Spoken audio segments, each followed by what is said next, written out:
Okay, guys, in this particular module, we are going to take a look at what's called a DOT inspection. This is actually a level one DOT inspection that a driver is having performed on his truck and trailer. So I want you to pay particular attention to the details of this DOT inspection. It will let you know what a driver is responsible for and what he has to go through whenever he enters a weigh station and he gets pulled in to have a DOT inspection.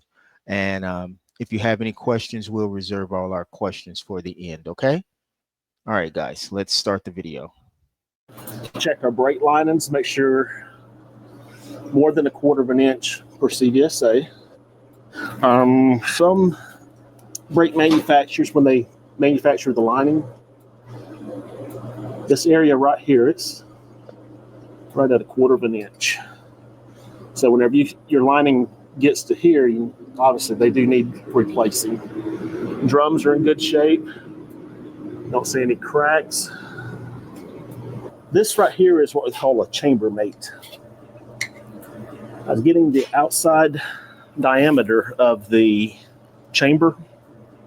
These pins just line up against it, and this is a type 24. There's a couple different ways to tell the type. On the left side, it says type 24. On the right side, it's showing it's a 3-inch stroke.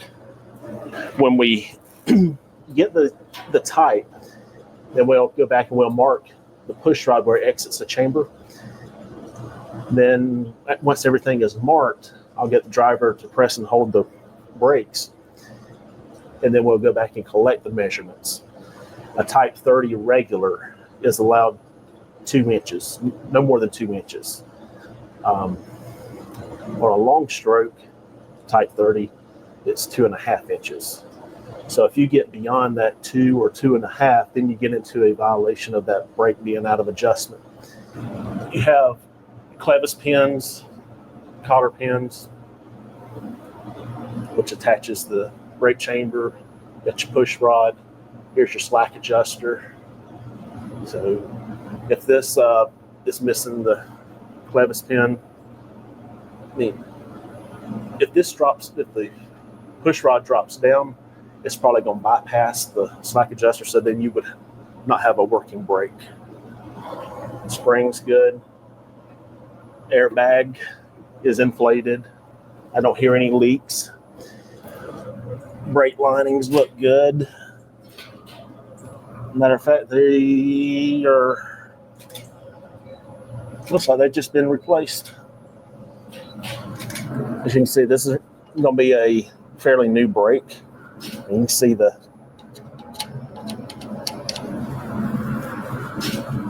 thickness of the material versus this one over here.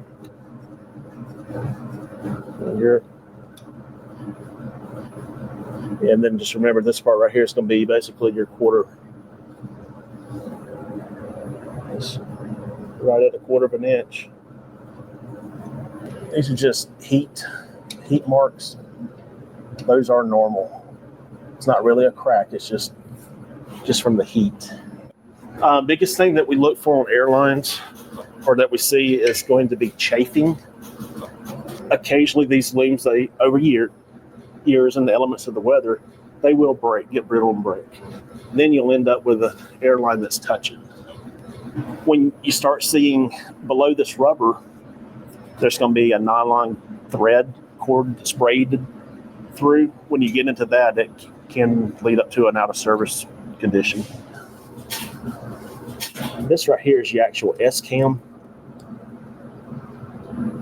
where the tip of the pin is. On the end of the brake lining, it's got rollers. So whenever that cam turns, it spreads the shoes apart, which in return gives you the friction, which stops you. So we'll get them to press and hold, and we'll see what happens. Hey, driver, press and hold. Yes, brakes. And now that his brakes are applied, we want to listen for any air leaks, and then we'll get our measurements.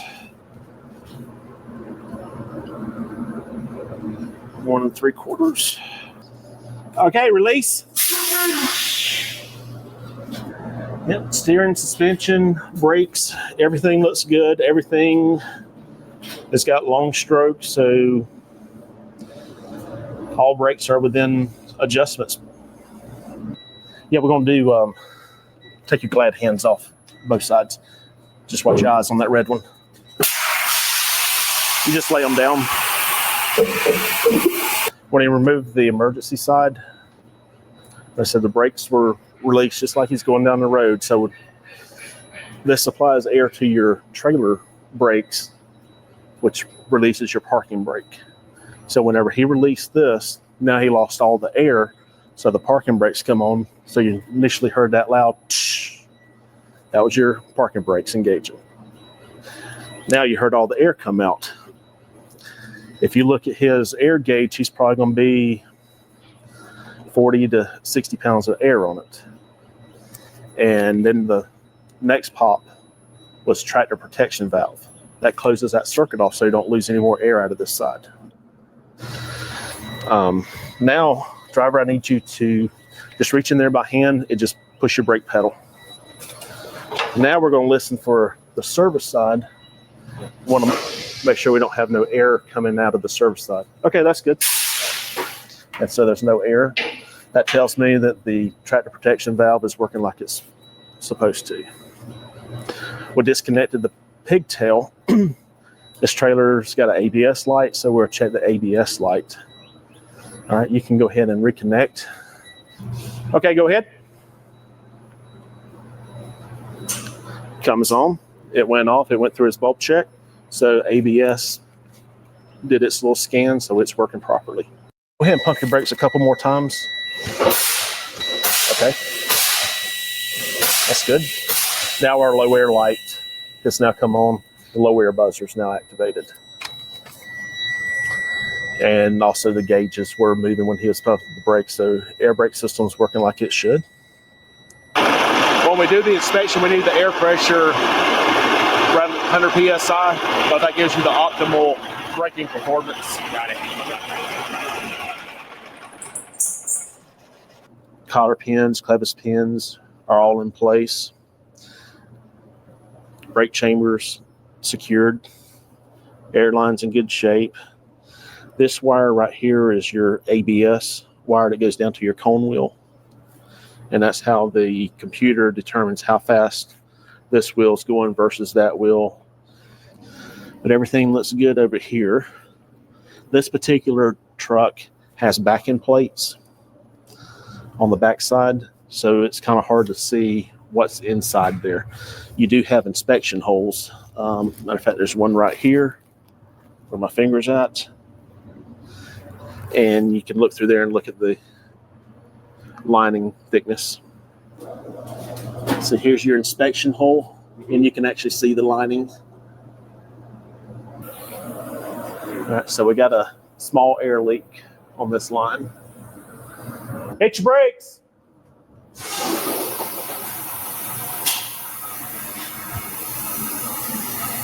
All right, you hear that air leak?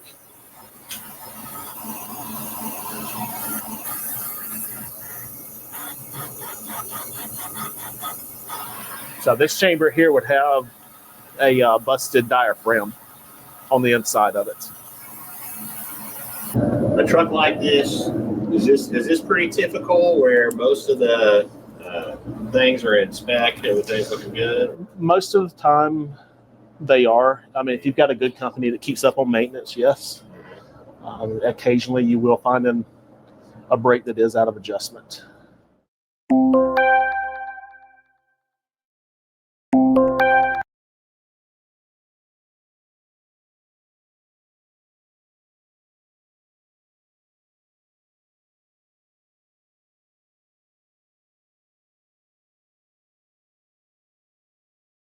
That gives you some idea how a level 1 DOT inspection goes.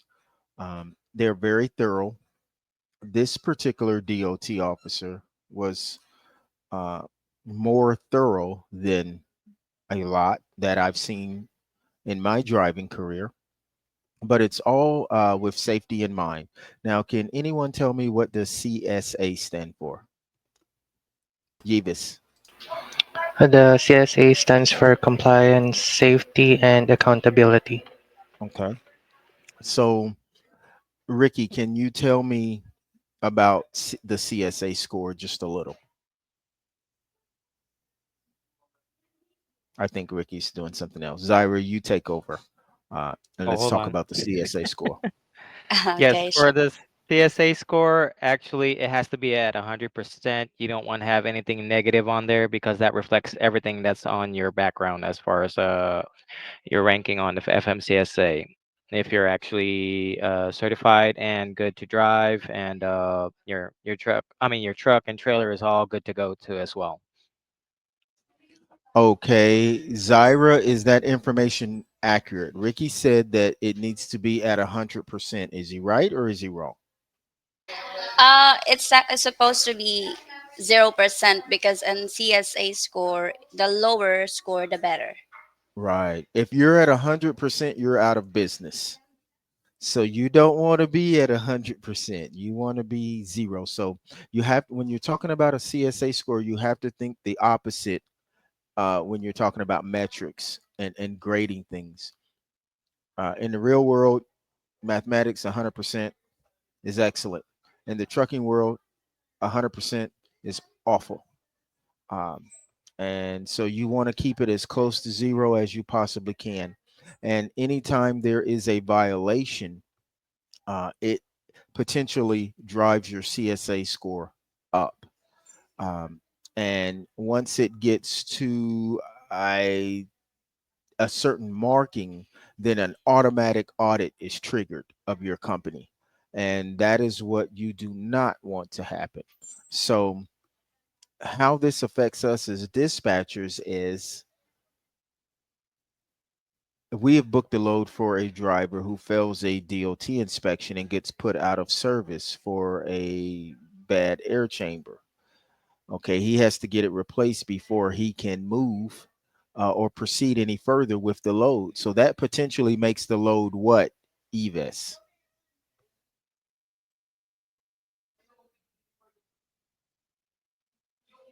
Hello.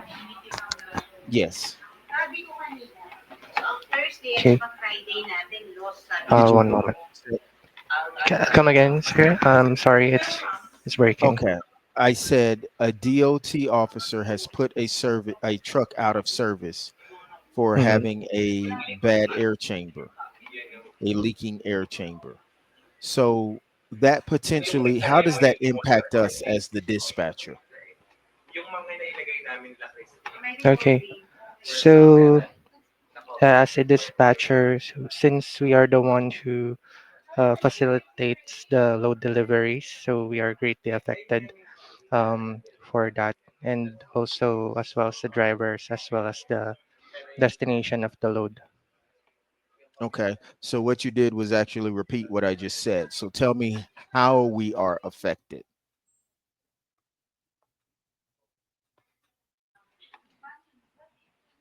How does that potentially affect us as dispatchers? Zyra.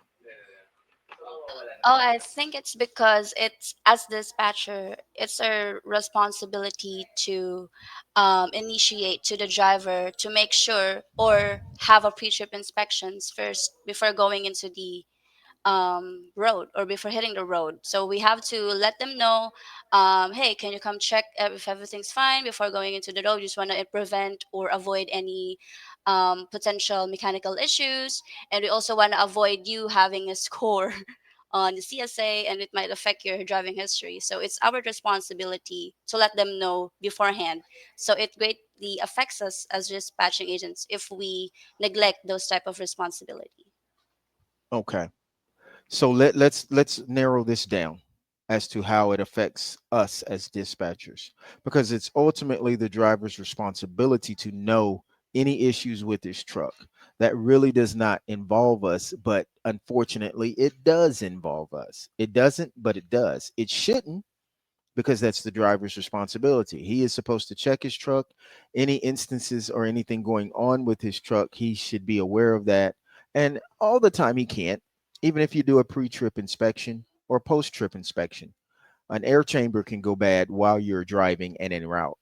And then you would not know automatically, um, unless your truck is losing air pressure. Then you should notice that the your governor is kicking on and off more than it normally would. Um, but the way it directly affects us, and I don't want you guys to overthink this for the answer. The answer is really simple. The way it affects us is that the load can be late. That's the way it affects us. The load can be late because that pushes his schedule behind. And if the load is late, the broker is seeing us. He's not seeing the driver. So we have to, because whatever the name of our dispatching service is, that's what the broker's going to remember. Oh, I can't use them. Their drivers are not on time. And it goes from your driver to their drivers. It becomes a bigger situation. So, and first impressions are the most important impressions sometime. When you're looking at this stuff, guys, don't overcomplicate it. It's real. The answers are almost right in front of you. It affects us because the load can be late. Anything in the facilitating of the load that changes the original destination uh, or the appointment times is a direct uh, uh, feedback to us. So that's why we're concerned about the driver and what they have to go through. And it's best that we know what they have to go through. If he said, I just had a level one inspection, Yves, what is that? What did he just tell you? If a driver picks up the phone and call you, hey man, I just had a level one inspection. What did he just tell you, Yves? There is an inspection for the truck as well as the driver, the safety and the conditioning of the truck and the trailer, and everything is inspected for safety and the compliance. Okay. So what just happened? What did the DOT officer or the law enforcement officer, what parts of the truck did he check? And what did he check in connection with the driver if he did a level one? So the DOT officer checks the brake lines, check the pipes or those under the truck or the trailer. And for example, there is air leaks when the driver press and hold the brakes. So um, it needs to be fixed immediately or repaired immediately. Okay, when a And level one inspection, remember this, guys, when a level one inspection is done, they're checking everything they possibly can. Everything that's connected with safety that they possibly can check within that time frame, they're going to check it, from measuring your brakes to checking your airlines to looking to see if your bolts are tight and well fastened on the vehicle, from under the vehicle on the frame to your lug nuts. They're checking your electrical wires, your pigtail, your airlines, your uh, all your couplings. They're making sure every possible safety issue that they can check at that time is in order. So it's not just a level one inspection is a time consuming inspection because it is a broad check of a truck. And if you have a trailer attached, is a check on the trailer as well. Not only that, it is a check on the driver. They're checking your license. They're checking your permit book, which contains your registration, your insurance certificate, your lease agreement, your IFTA, all kind of things, any other permits that you might be obligated to have for entering into that state. They're checking all of that. So there's a number of things that they're doing on a level one inspection. What about a level two inspection, Ricky? Do they what is involved in a level two inspection?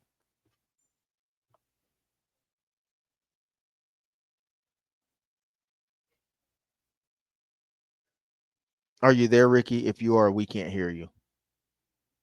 I'm sorry. Yes, It's okay. as far as for level two paperwork, usually it's paperwork, licensing, and documentation for level two inspections to see if everything complies as far as paperwork, documentation, if they have the permits and all those that are needed to cross state or be safely as far as everything complies to what they're hauling as well as far as their load. Okay.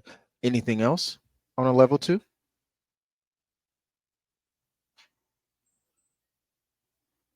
Think in the order that I'm going. A level one is the most intense.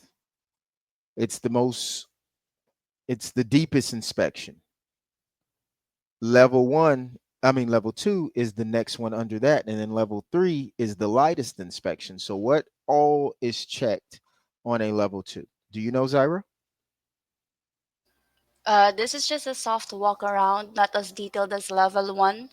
They check credentials and soft observation or observance of your truck, not as Correct. detailed as the first one.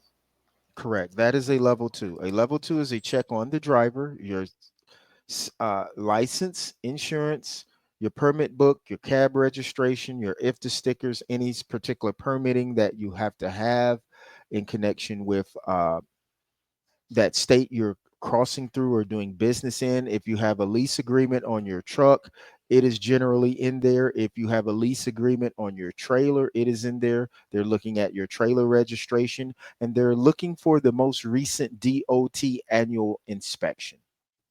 Those are the things they're looking for when they check the driver and your bills of lading. Make sure they're consistent with your e-logs and make sure you are aware of what you're transporting and where you picked it up from and where you're taking it to. So, and then a level two also entails, like Zyra said, a soft walk around the truck where anything visible to the eye, they're taking a look at. They may check your tires for tread depth, for air pressure, just to see if they may kick them, hit them with their hand or with a stick to get a feel and see if they're inflated properly. They may look at your lights that you have on. They'll check your windshield maybe by walking around the truck to see if your windshield is cracked. And if it is cracked, is it in eyesight? Is it in your line of sight?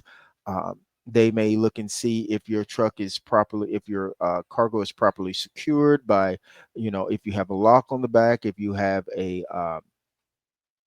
anything like that. That's what they're looking for. Visible um, observations. If you have like in your bumper, if part of your bumper is missing, then because the truck is required to have a bumper that protects things from going under the truck in the front and to the rear where the trailer is. So they're checking for reflectors. Trucks have to have certain reflectors on the truck. If you're carrying a hazmat load, they're looking to see if you have the proper placards in the proper places. So there's a lot they're checking for. In a level two, they may want to know if you got your fire extinguishers on there. And if so, are the extinguishers rated properly and are they at the proper levels and things like that? So that's the kind of things they may do on a level two. Now, what about a level three? What do they do on a level three, Zyra? I think it's just checking in for the driver and just the driver himself, just making sure he's physically fit, mentally stable to drive around the town or cross state. Just checking in. Right. They're doing a check on the driver. So they're checking your license, your insurance, your cab registration, your trailer registration, your DOT inspection, your bills of lading, your lease agreement. If you're leasing the trailer needs to be intact. If the VIN number on your truck, they may check that. The VIN number on your trailer, they may check that to make sure everything's consistent. Um, Making sure your truck and trailer are properly plated, different things like that. That's maybe some of the things they check on a level three inspection. They may ask you certain information about your load. Where are you headed to? Where are you coming from? How do you feel? Things like that. So those are the different type of inspections that we have. Level one is the most intense and the most thorough. Level two is a soft check of the truck and trailer and a check of the driver's credentials and his permit book and maybe his hours of service and things like that. Level three inspection is just a check of the driver, his credentials, his e-logs, bills of lading, things like that. It's not a focus on the equipment itself. Okay. Are there any questions?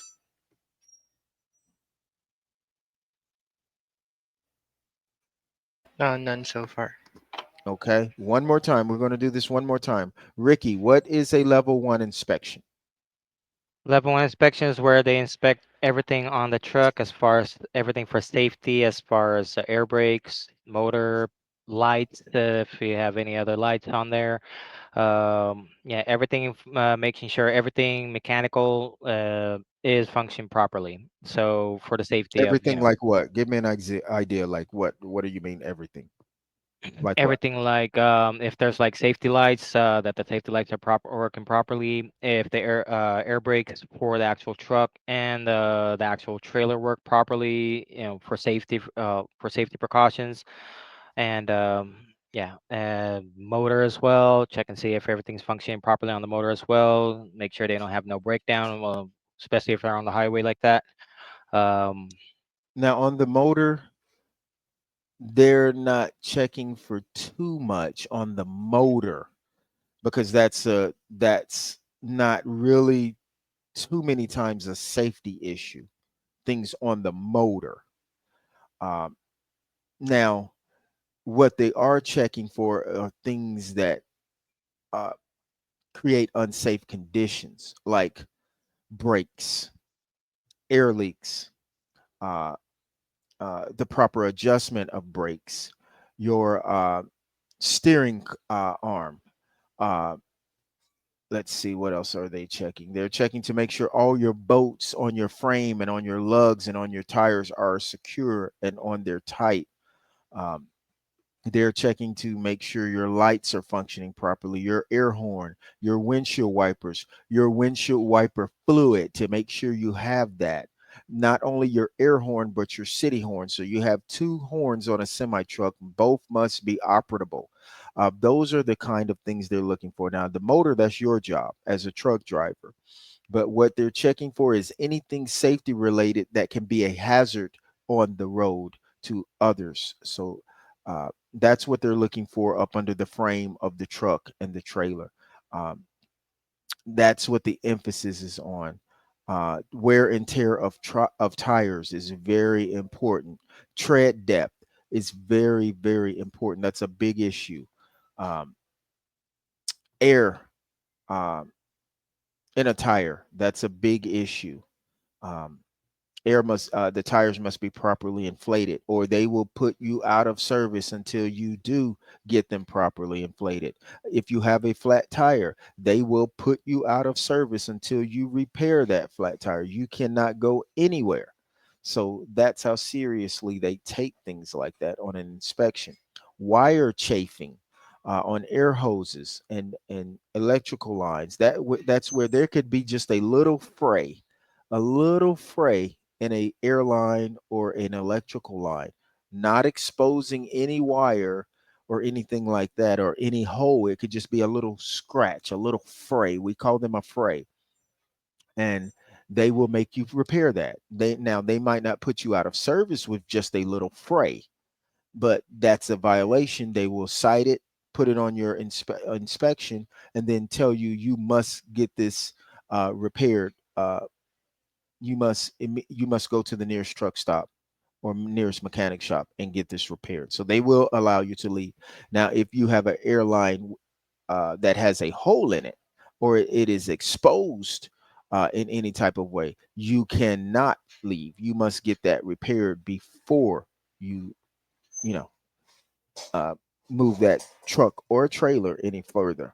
Now, your trailer could have the defect. That doesn't mean your truck can't move. So when they put you out of service, they may put that trailer out of service. So until it gets repaired. That doesn't necessarily affect the truck, uh, and vice versa. If there's an issue with the truck, maybe the truck has to get repaired, but another truck can come pick the trailer up because it had no issues. So those are things you need to understand about the difference between the level inspections. There's one, there's a level two, level three. Okay. Any questions about the DOT inspections? Now, let me ask you a question, and let me give you a scenario rather. You had a DOT inspection in Florida. Okay. Let's say you're in Miami, Florida. You had a DOT inspection. You cross over into the next state, which is Georgia. That does not prevent you from having another DOT inspection. It does not. You actually can have a DOT inspection in almost every state you go through, if the luck of the draw is like that for you. So just because you had one in Florida does not exempt you from suffering the same actions or the effects in another state. So that's why it's urgent for drivers to get these things fixed immediately. If you have a issue in Miami, Florida, Miami, Florida is far from the Georgia line, from the Georgia Florida line. It's far. So in the eyes of the DOT, you had ample opportunity to get that defective equipment fixed and you chose not to, and you're coming here in our state where we're going to hit you with the same thing.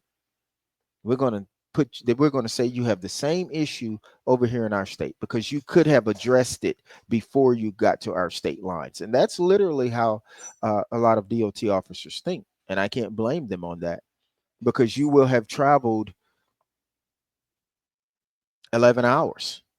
You have traveled 11 hours with that problem like that before you decided to get it fixed. Well, maybe not 11. You might have traveled 8, 7 or 8 if you're down at the bottom of Miami. Yeah, before you decided to get that issue fixed. So that's a big deal. It's nothing small by any means. Um, so that's why we only want to dispatch for drivers that care about what they're doing, and that's why we check drivers' records, because it potentially impacts us. Yeah. We want the revenue, we want the money, but safety is always the first concern in this industry, because it's a life or death industry. It's not like driving a car. A truck, your odds of survival if something happened are very, very low. Very, very low. Okay. Any questions, guys?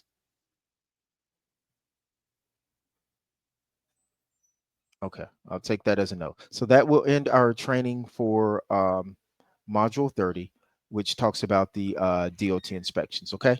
Thanks, guys.